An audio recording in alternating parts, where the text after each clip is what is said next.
Next head of the House Oversight Committee, already sending the White House 51 letters demanding information on a whole host of things. Is this what we're going to be seeing over the next 2 years? And will anything get done in the next 2 years? The Republican strategist Noel Nickpour is with us. From The Federalist, Emily Jashinsky joins us, and Democratic strategist Antoine Seawright is here as well. Emily, you're in D.C., so I may as well start with you.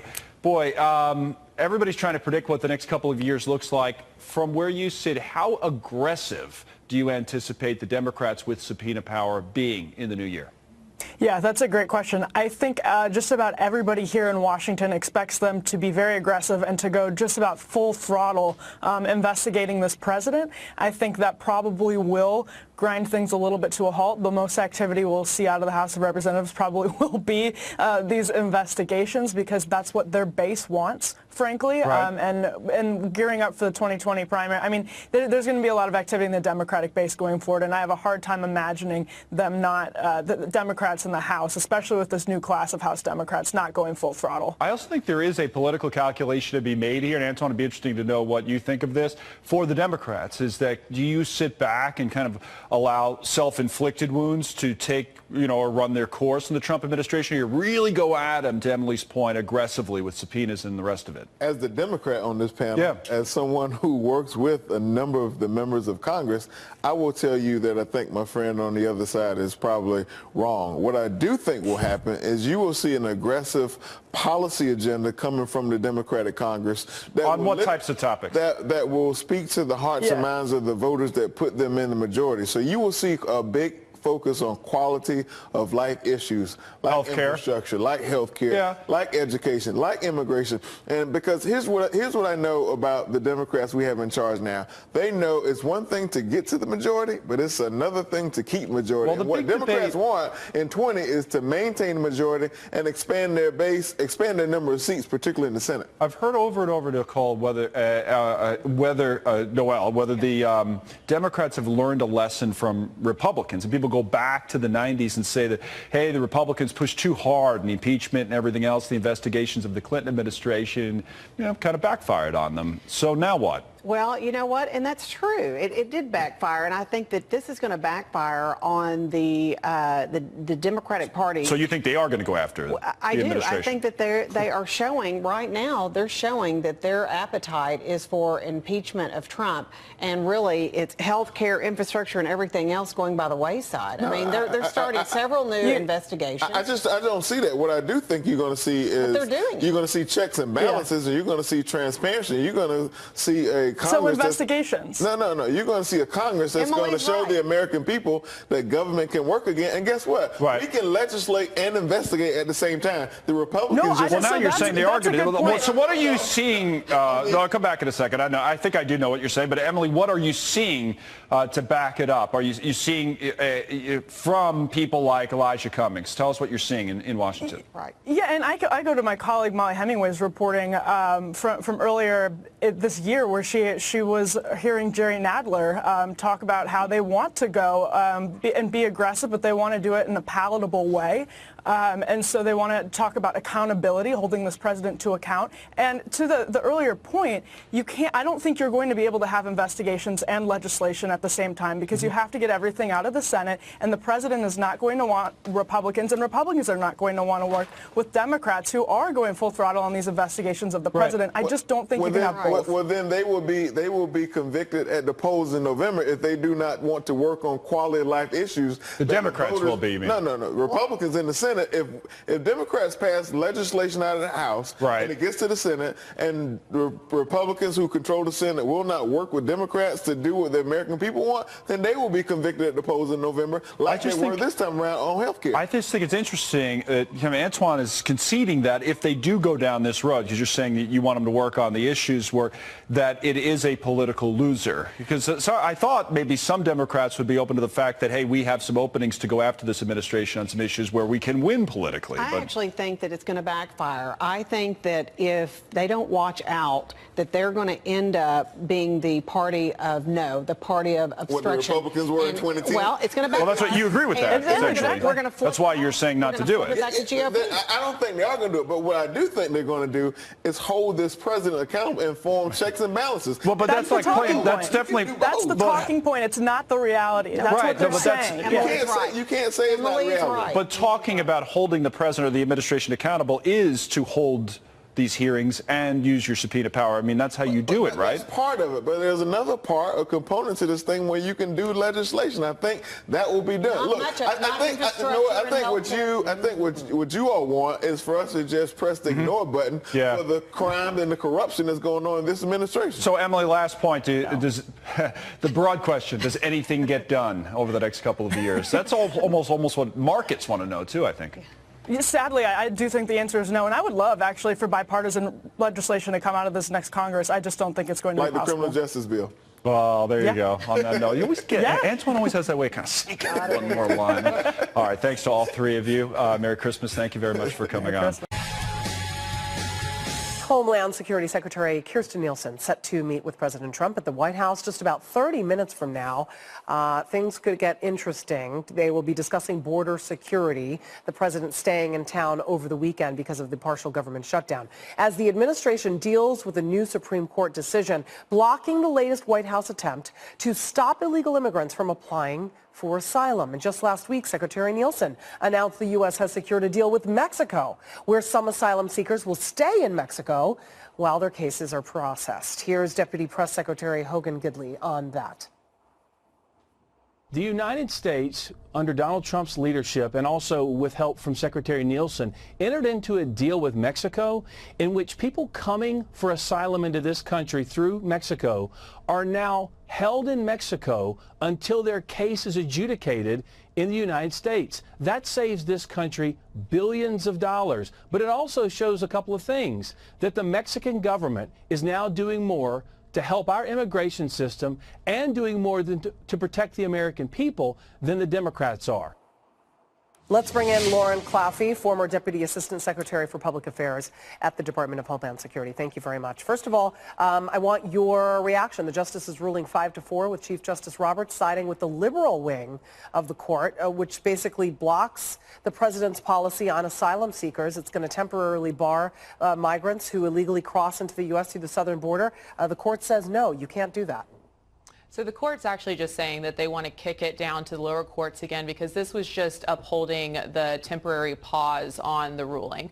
On the policy. So basically they want it to go back down to the lower courts so they can debate the merits there, and then we expect that it'll come back up into the Supreme Court and they'll debate it more fully at that point. But they want to make sure that the policy doesn't go into effect while the legality of it is being decided. Let's talk about Kirstjen Nielsen's decision and agreement that she announced yesterday between Mexico and the United States, and how much money it really does save the United States by asylum seekers having to wait for their asylum court proceedings to be completed in Mexico rather than coming to the United States, being assigned a court date, then waiting months, if not years, before they actually go into court. And that is if they show up.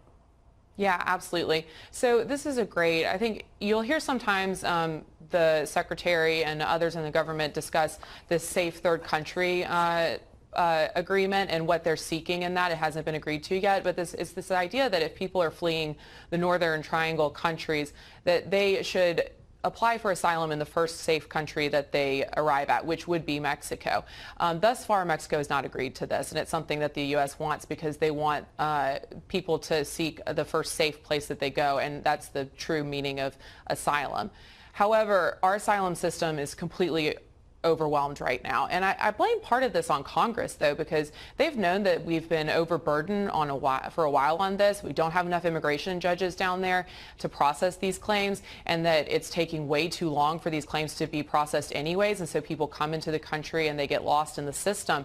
And it's really not fair for anybody involved in it. And Congress has not granted any additional funding for immigration judges to go down there and process these claims in a speedy way that makes sense for both the people applying for asylum and also Americans. Talk about how this adds another, I guess, level of court battles with the administration basically wanting to shut down asylum altogether, and what the lower court is going to say about that, because as a nation, as a country, as the United States of America, that is part of our immigration system, that you can seek asylum. You can try to get into this country legally. The president doesn't trust that system, clearly, which is why he wants to shut down asylum altogether. So then where is the compromise here? Yeah, I think we have to preserve the asylum system for those who truly need it. I mean, it was set up, the U.S. actually has refugee status and asylum status. Refugee status is what the rest of the world goes by, and people apply for a refugee status in fear of persecution or in fear of or fleeing war or other crimes and violence, and then they go to a country that is safe and they get a refugee status. The U.S. also has asylum, which is the same thing, but it's something that people apply for once they are legally in the United States, or not legally, once they're present in the United States or at a port of entry. So we have both of those systems, and they need to be there for a reason, because there's a legitimate need across the world for people who are fleeing violence or fleeing persecution. But our problem right now is that people are using the asylum system to come into the country for other reason.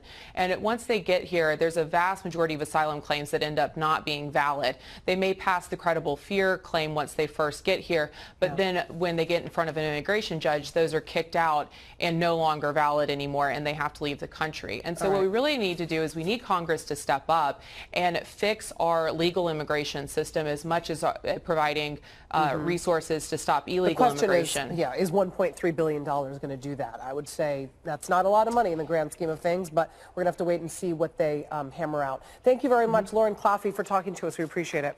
Yeah, no problem.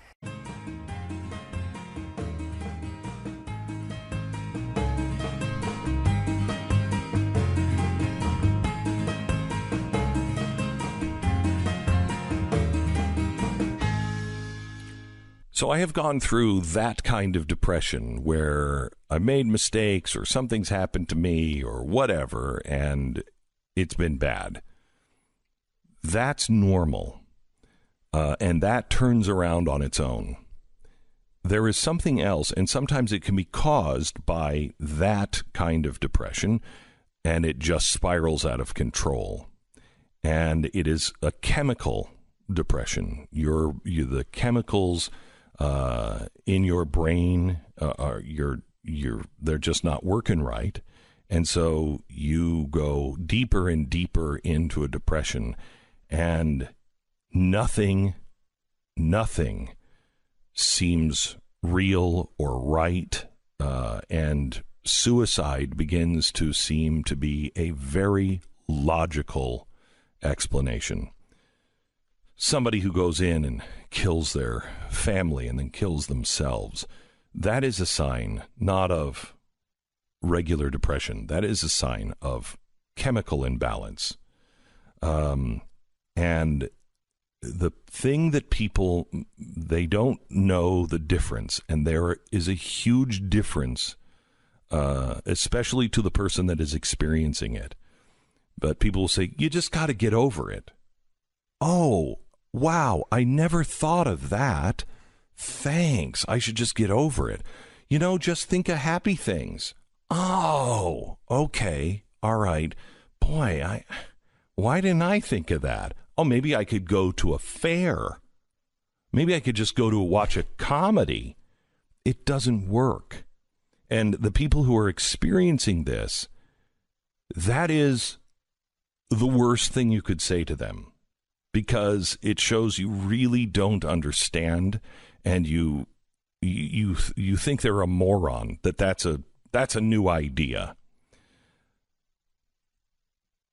Clinical depression makes the insane sane, and it pits you against yourself. We all have two voices in our head. One is the reasonable one, and one is the one that says insane things from time to time. If you are going through clinical depression, all of a sudden that sane voice is so defeated and so beaten back that the insane voice starts to make sense. it starts to tell you things that you go, well, that makes sense. And you are such a drag, and you know you're such a drag, that you are starting to hear this voice that tells you, you know, everybody would be better off without you.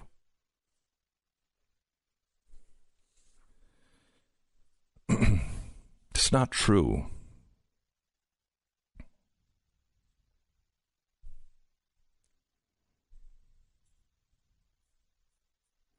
I wrote a book called The Christmas Sweater that was about my mother's death. Fictional telling of my childhood with her. Simon & Schuster made me change the ending, so it was a happy ending. They didn't understand that the epilogue, the truth, is a much happier ending than the fake ending that I had to write where Mom lived. It just takes longer to get there. But I think around 18, I was convinced that I was going to repeat her life. You just get into this place to where you're going to repeat it. That's the stock I come from. That's my genetic background. And then when real clinical depression hits, you are all consumed by, I just want this to stop. Please just make this stop. And you will try anything. Drugs, alcohol, theft, sex, anything to make it stop. And when you've run through all of those things, then you realize, I'm just damned. There's nothing. That's a lie. That is a huge lie. I want to speak to you if you are somebody who is going through this or can recognize anything that I am saying. I have been right where you are. I have lived it. I have family members who have lived it. And I'm the one who chose differently. My family would not have been better off without me. I wouldn't even know my children. I wouldn't have my children.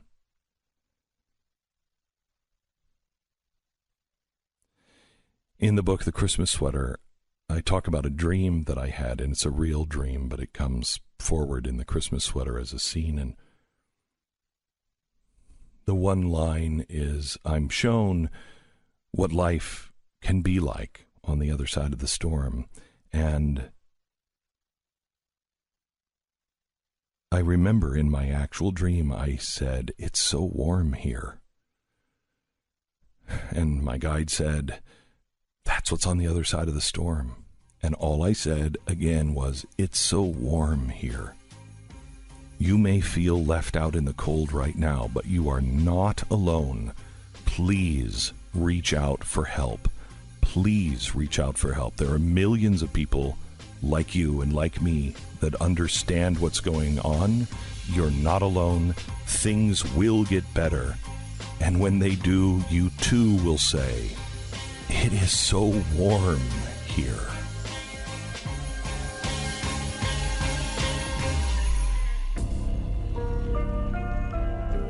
You're listening to Glenn Beck.